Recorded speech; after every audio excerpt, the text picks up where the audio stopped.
इंतखाबी जंग जारी है। 5वें मरहले के तहत लोग अपने हक़ राय दही का इस्तेमाल कर रहे हैं और हमारे साथ हमारे मेहमान भी जुड़े हुए हैं। अनिल मिश्रा साहब, सबसे पहले आपके पास आना चाहूँगी।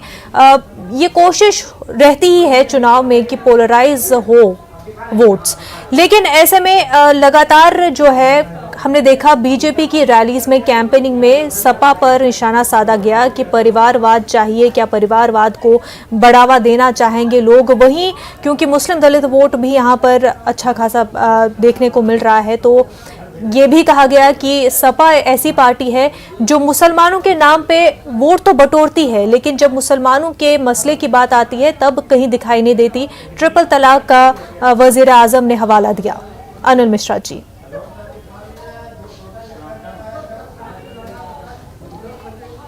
देखिए, ये आरोप तो ये हमेशा लगाते रहे और इसलिए ये आरोप लगाते रहे कि इनकी एक सीधी सीधी जो ध्रुवीकरण की राजनीति रही। ये हिंदू मुसलमान के नाम पे लोगों को बांटने का प्रयास करते रहे, क्योंकि इनके पास विकास के लिए कुछ बताना नहीं था। महंगाई, बेरोजगारी से लेकर के और जो किसानों की समस्याएं हैं उन पे कहने के लिए कुछ नहीं था। क्या विकास हुआ, इंफ्रास्ट्रक्चर के लिए कुछ नहीं था। तो ये केवल यही प्रयास लगाते रहे। लेकिन क्या ये नहीं लगा आपको कि अभी तक के चुनाव, जो भी चरण के चुनाव हुए हैं, उनमें ये मुद्दा प्रभावी नहीं रहा। यहाँ ये मुस्लिम की बात करते हैं, इन्होंने स्वयं इतने जो है 5 साल के दरमियान ऐसी दहशत हर वर्ग के बीच में कर दी है। केवल मुस्लिम नहीं, मुस्लिम तो उसमें भी दहशत से और आतंक से इतना पीड़ित हैं कि वो उससे छुटकारा पाते हैं। अभी मुद्दे गौर हो गए। अब तो एक मुद्दा हो गया है कि इस कुशासन से कैसे मुक्ति मिले, चाहे वो किसान हो, चाहे मजदूर हो, चाहे बेरोजगार हो, चाहे मुस्लिम हो। कौन सी बिरादरी ऐसी है जिसके ऊपर इन्होंने जातियां नहीं की हैं और उसके बुनियादी जो है, जो उसके हक है और हकूक हैं, उनके ऊपर डकैती नहीं डाली गई राजनीतिक तौर के ऊपर। मैं खुद इनसे सवाल कर रहा हूं कि ये बताएं कि आखिर ये दहशत क्यों? सबका साथ, सबका विकास।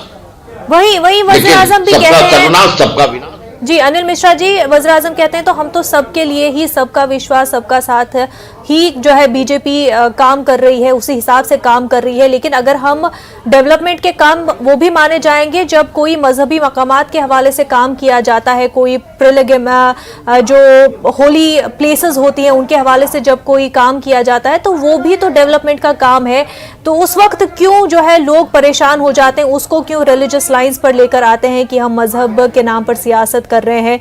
उन्होंने साथ ही ये भी कहा, हवाला दिया कि मक्का और वेटिकन, जो ईसाइयों की मजहबी जगह है वेटिकन, उसका हवाला भी दिया। कहा कोई तो तब सवाल नहीं करता है, फिर अगर हम अच्छा जो अगर उससे भी टूरिज्म बढ़ता है, इस तरह के काम भी करते हैं, तो इस पर क्यों सवाल खड़े किए जाते हैं।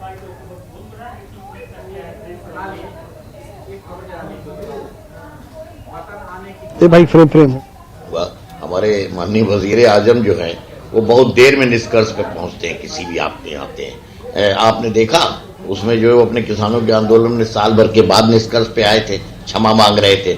किन परिस्थितियों में? और अब की दफे 5वें चरण के चुनाव में उनको जो है मुद्दा नजर आया जानवरों का। 4 चरण के चुनाव हो गए, 5 साल गुजर गए, तो उन्होंने कहा कि हम आगे इनकी व्यवस्था करेंगे। देखिए, ऐसा नहीं है।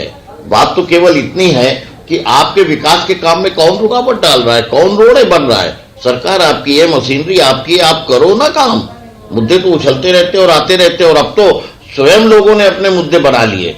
किसानों के उसमें तो स्वयं नारा लग गया। बिल्कुल, और इस बीच सीधे कौशाम्बी का हम रुख करेंगे। हमारे नुमाइंदे अरविंद इस वक्त हमारे साथ जुड़ चुके हैं। तकरीबन 3 घंटे की अब पोलिंग मुकम्मल हो रही, तो लोगों में क्या जोशो खरोश है, कौशाम्बी में क्या कुछ अपडेट है, सीधे रुख करेंगे। अरविंद, क्या कुछ अभी तक अपडेट है? 3 घंटे की वोटिंग मुकम्मल होने वाली है, लोगों में क्या रुझान है, क्या जोशो खरोश है आज की पोलिंग को लेकर?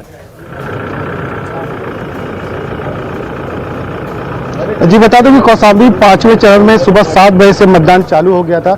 अगर बात किया जाए मतदाताओं की रुझान की, तो यहाँ सुबह 6 बजे से ही मतदाता हर पोलिंग बूथों पे जहाँ जहाँ मतदान होना है वहाँ 6 बजे से लाइन लगा के अपने मतदान का 7 बजे से वेट कर रहे थे।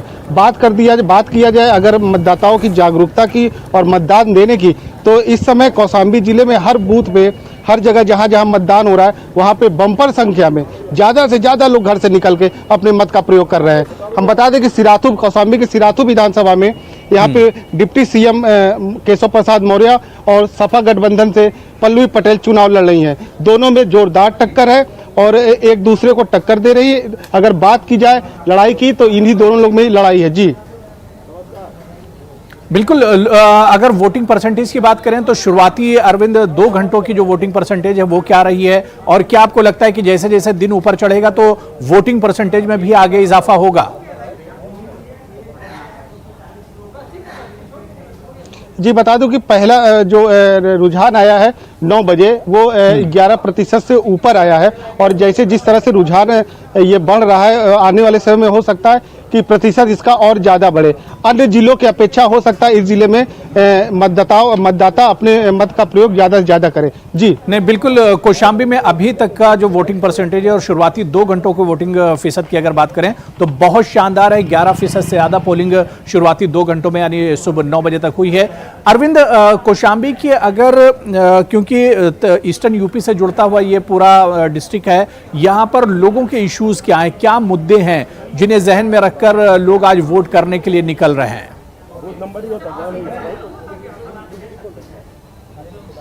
जी बता दूं कि सबसे अहम मुद्दा जो है यहाँ पे छूटे हुए जानवरों का है, गायों का है, बैलों का है, और जो जानवर खेतों को बर्बाद कर रहे हैं वो अहम मुद्दा है। सड़क एक मुद्दा है, जो सड़क गांव से जुड़ी हुई जो सड़कें हैं वहाँ पे नालियाँ नहीं है, सड़कें नहीं है। लाइटों की बात की जाए तो स्ट्रीट लाइटें, खंबे तो लगे हुए जिन पर लाइटें नहीं है। तो ये मुद्दे हैं जो इस बार इस चुनाव के अहम मुद्दे बने हैं, और पब्लिक इन्हीं मुद्दों को लेके इस बार मतदान कर रही है। जी अरविंद, जहां पर आप मौजूद हैं, क्या आपके आसपास कुछ लोग हैं, अगर वो अपने इश्यूज बता सकें, क्या कुछ जहन में रखकर वोट करना चाह रहे हैं? और आपके पीछे मैं खेत खलियान भी देख पा रहा हूं, किसानों के यहाँ पर क्या कुछ इश्यूज हैं?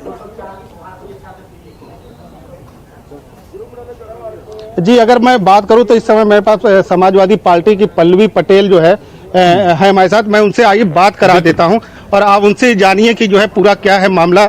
और मैं बात कराता हूं, पल्लवी पटेल जी हैं हमारे साथ।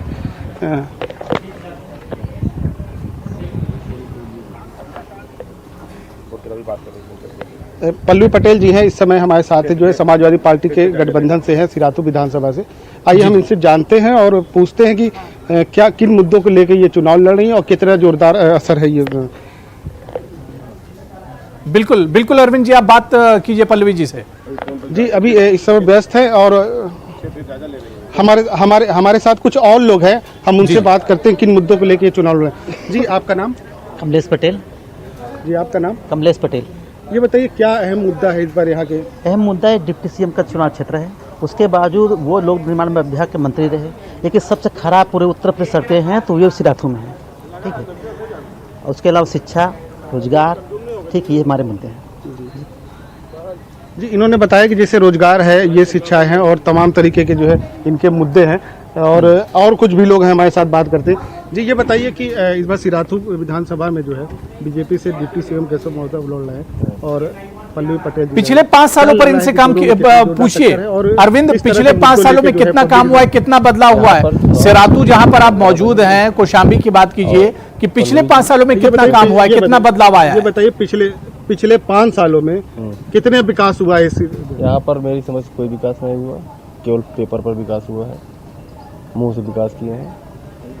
अच्छा, जैसा इन्होंने कहा कि सिर्फ कोई विकास नहीं हुआ, सिर्फ पेपर में विकास हुआ है। हमारे साथ पल्लवी पटेल जी आइए उनसे बात करते हैं और जानते हैं। मैडम आप डिप्टी सीएम के खिलाफ आप चुनाव लड़ रही हैं और जिस तरह किन मुद्दों को लेकर चुनाव लड़ रही है, क्या लगता है आपको? देखिए, यहाँ सिराथू में चुनाव सीधे सीधे जनता लड़ रही है और अपने बेहतर भविष्य को लेकर के, अपनी फसलों के नाम पर और अपने बच्चों के शिक्षा के नाम पर, नौजवानों के रोजगार के नाम पर यहाँ जनता इस बार सामने खड़ी हुई है।